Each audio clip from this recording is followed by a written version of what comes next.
Hey gang, John here at Keys to Fun with another micro lesson. Today we're going to be going over something called bank storage. Now for those of you that have bank storage, you might be very familiar with the fact that when you memorize, you have to memorize to bank A and then a subsequent number, bank B, bank C. Some of you may even have bank D and E. What you may not know is that there were things on those banks before you decided to put what you wanted on those banks. That is also something you may have been very well aware of. Now, even so, if you are aware of it, you might not know that you haven't lost the use of what was originally on A 1 through 10, B 1 through 10, and so on. So we're going to show you today how you're not going to lose what's on those numbers, the original sounds that were on those numbers, despite you taking advantage of them to put your own sounds there. There's a little sneaky thing that Lowry did in their categories, which we're going to cover in just a moment. We're also going to go over, this is very much related to the banks, where although you may have saved something to bank A, 1 through whatever, it does not have to be loaded back onto bank A. It can be loaded from bank A somewhere else. So we'll give you an idea as to how to do that. So if you would like to make a medley, this is something that I think you'll find very helpful, very important. Okay? And we're going to have a little fun doing it at the same time. So this week's lesson is going to be about bank storage, and I hope you get something out of it. Let's go take a look and see. All right, gang, so today we're going to spend a little bit of time, not an incredibly long video today, or at least I don't anticipate it being very long. Sometimes I get a bit long-winded, and they end up a little bit longer than I anticipate them to be, but we're going to try to do something a little short and concise today in regards to not only memorizing, but also the bank setups that you have over here on the left-hand side, directly to the right of the memorize button. Now, these bank setups are very interesting. We could actually spend probably 2 or 3 videos on the bank setups, what they do, why they're there. First of all, when you purchase your Lowry, there are certain sounds on these banks. So I'm going to go ahead and I'm going to do a total reset or a hard reset here. And this is going to bring everything back to the settings that the instrument had when it rolled off the line at Lowry. And so we have here our bank A, our bank B, and our bank C. And I want to show you what's on each one of these banks. So if you keep an eye on the screen here for just a moment, I'm going to hit number 3 in the custom button over on the lower keyboard right next to the power. And if you look in the screen, you can see the sounds that are currently on the numbers. I'm going to go ahead and hit A, bank A, and these are the sounds that are on bank A. So I hit the A button, which was right here, and those are the sounds that come up, okay? And I can choose a number. Let me bring this down a little bit so you can see the numbers as well. If I choose a number, it puts a box around the choice that I made in the screen. I can just touch the screen and get that sound as well. The B bank, different sounds. The C bank, different sounds. Now, I like to say the B bank is the Hammond bank. It's very organ-like, very jazz organ-like. The C bank, I tell people that C stands for church. So you can see you have Bach, you have a lot of tibias, Principal Celeste, excuse me. These are sounds that are normally played with church-type songs. So I often say the C bank is for church, the B bank is for Hammond B, and then the A bank or the Lowry A bank options. All organ sounds, though. So these banks have a dual purpose because I can also save things onto these banks. So if I am doing some memorizing, when I memorize to either bank A, bank B, or on this instrument, bank C. Some of them have a D and an E.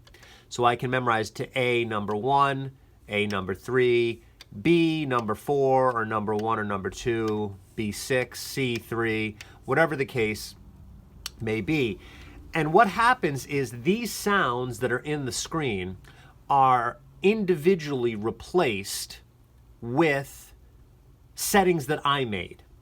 So for example, if I hit Latin and I put it at a certain tempo and I choose specific instruments in my right hand and I want to put the AOC on and I want to transpose, and there's obviously a variety of things that I'm able to do, I save those then to either bank A, bank B, or bank C. Now this stuff, the stuff that's there right now, is not going to be there any longer when I go to use bank A, bank C, and bank B and bank C, because my stuff will be there. It'll be there until I put something new there or I do a total reset. Now, this question that I'm about to go over today is courtesy of an email, because their question was, well, I really like what's in my B bank. They like those jazzy organ sounds, and they said, I tend not to save to the B bank, which is the stuff that I see here, because as soon as I start to save to the B bank, I lose all of this stuff that I really like. Is there a way to keep both of them, both what's in the B bank originally, as well as giving me the opportunity to put what I want on the B bank? And the answer is there is. There's a lot of students are not aware of this, so I just wanted to again do a little bit of a quick video in regards to how to both maintain what's in the B bank that Lowry put there, as well as allow you to save things to the B bank. Now, we'll start here. Why might you save something to the B bank? Well, let's say you filled up the whole A bank. So you had A1 through 10. So you did A1 through 10, top keyboard and bottom keyboard. And then you say, I want to save 10 or 11 if you count the fact that you can hit B alone without a number. I can save 11 top and bottom arrangements in the B bank, and I can do the same thing in the C bank. Now again, once you do that, then you have replaced what's on the A, B, and the C bank with your choices. So that's why you might save to B or save to C, but let's say I want to maintain what's there. So let me give you an example here. I'm going to load something onto the A bank. Okay, so I'm going to go into my features. I'm going to go to, let me put a USB in here. Thought I had one in, so we're going to load a USB into the instrument, and I'm going to go to USB,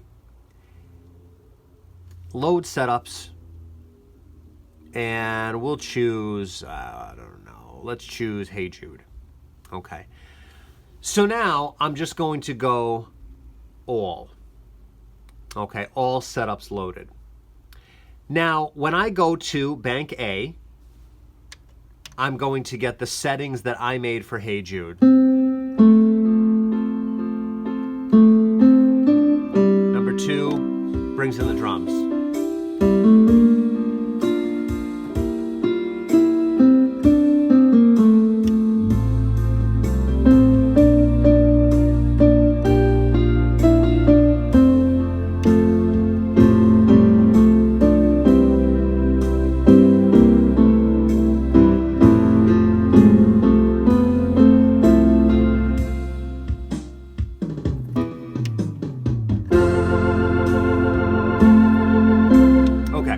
So I've set up 5 buttons here. I've used 5 buttons from the A bank, which means I've replaced what was on the A bank with what I wanted on the A bank. But let's say I want to retain both what I just put onto these numbers via the A bank and also utilize what was on the A bank originally.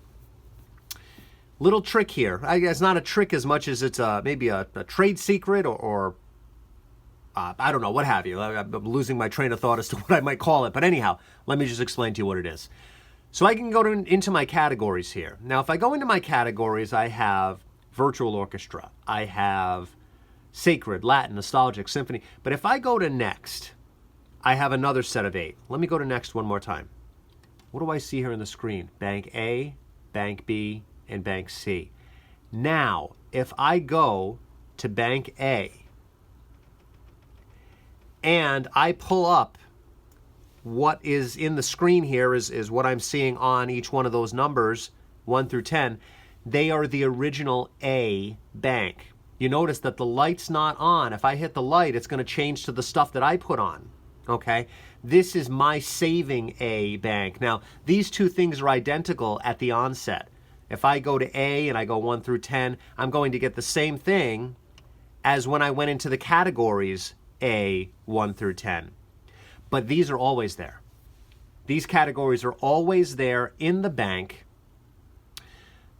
in the category setups rather, giving me the opportunity not to lose what was originally on Bank A or Bank B or Bank C. You notice the lights are not lit over here, and that's very important because, again, if I hit one of these, it's going to give me, yes, Bank A, B, and C, which originally were identical to this, but this is also where I save. Okay, so there's really 2 Bank A's, 2 Bank B's, 2 Bank C's. For those of you with larger equipment, you'd also have D and E as well. So again, you don't have to sacrifice what you liked on any one of these banks just because you also want to place what you'd like onto these setups, because you have to save it to a specific bank.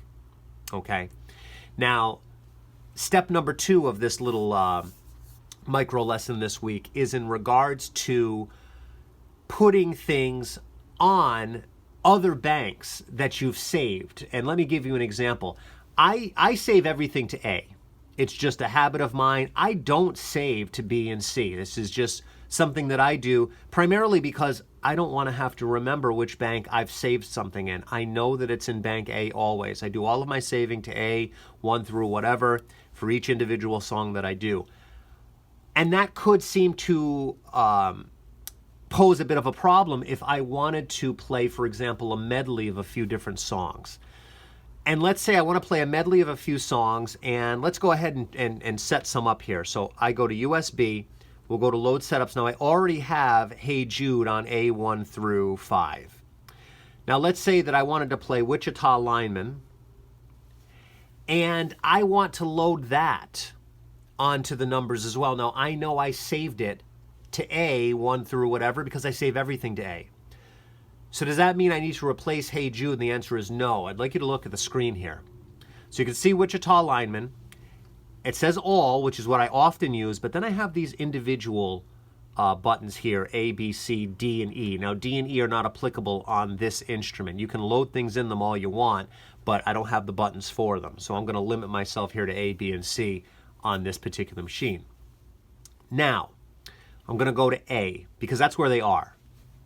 And look at the screen now. It says, Wichita Lineman, load A to A, to B, to C. Again, I can't use D or E. I could put them on there, but it's not going to do anything. So I'm going to go to B. Now watch what happens on the screen. It's going to say loading, really quickly, loading setups from A to B. Now I can do the same thing for C. So I'm going to go USB, load setups, in the Hall of the Mountain King, next one in the row here. It's on A, so I hit A, and I'm going to load those into C.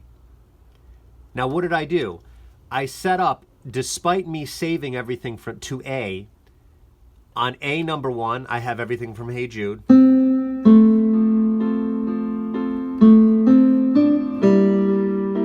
I go to B1, and now I have the setup for Wichita Lineman.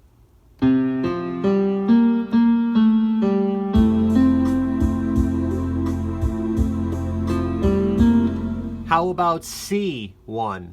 C1 through whatever is going to be my beat for In the Hall of the Mountain King.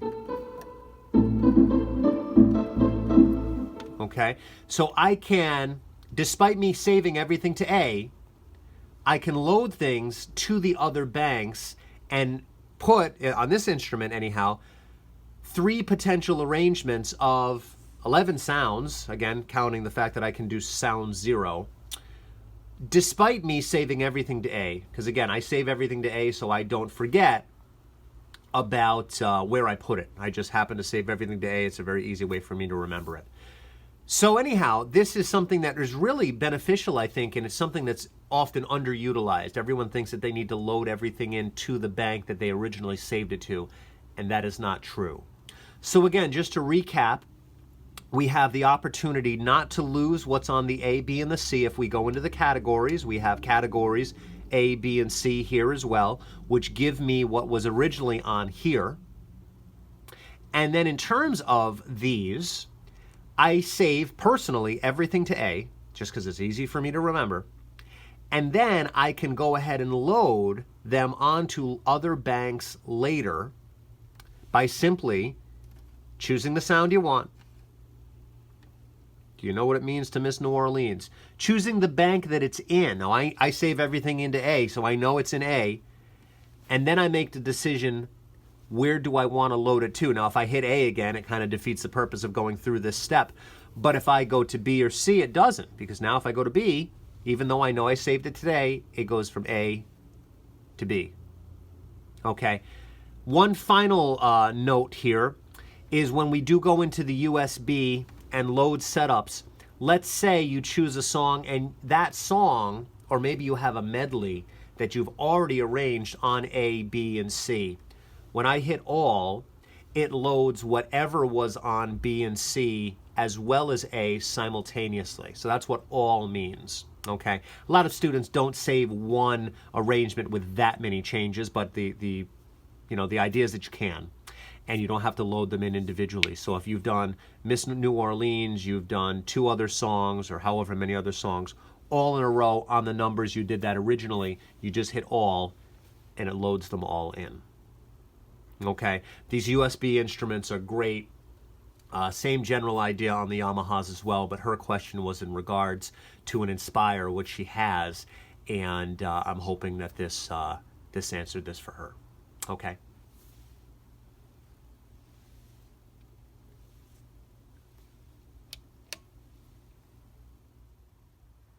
Thank you for joining us this week. I hope you got something out of the lesson. We have a lot going on this coming week at Keys to Fun. 2 of the biggest things being that we are starting 2 new group classes. So if you're watching this micro lesson here and you'd like to get a live version of our lessons, we are starting some beginners classes up this coming Tuesday, which would be January 14th. We're going to be doing a class at both 2 p.m. and 6 p.m. here at the studio. And I have reserved a few extra spots in each one of those classes, assuming that maybe some of you that are watching our video today might be interested in taking part. So if you are, as soon as possible, because there are not many pieces or places rather left in each one of those classes, reach back out to us. There's a variety of ways that you can do that. You can call our studio directly at 401-277-9800. You can send me an email. Our email address is part of our website. Our website is keys2funmusic.com, and our email is info@keys2funmusic.com. And if you happen to be watching our YouTube channel, you can post a comment on there, or you can go to our Facebook page. Just search Keys to Fun Music and Lesson Center in the search bar, and we should come right up. I am so thankful that you are taking part in our micro lessons here online. We're up to almost a year of lessons now, which is amazing to think it's gone by this quickly, and I hope you found them valuable. I thank you for being some of the ones that are bringing up a lot of our subject matter. This, again, lesson this week came from a student question or a viewer question, and I'm happy to answer those. So if you have any of your own questions that you'd like to ask, I'm more than willing and happy to try to answer them to the best of my ability anyways here during our micro lesson series. Okay, again, I'm John Spencer from Keys to Fun, and I say it every week. I know your time is valuable, and I appreciate you wanting to spend a little bit of it with us. Thank you very much. We'll see you next week.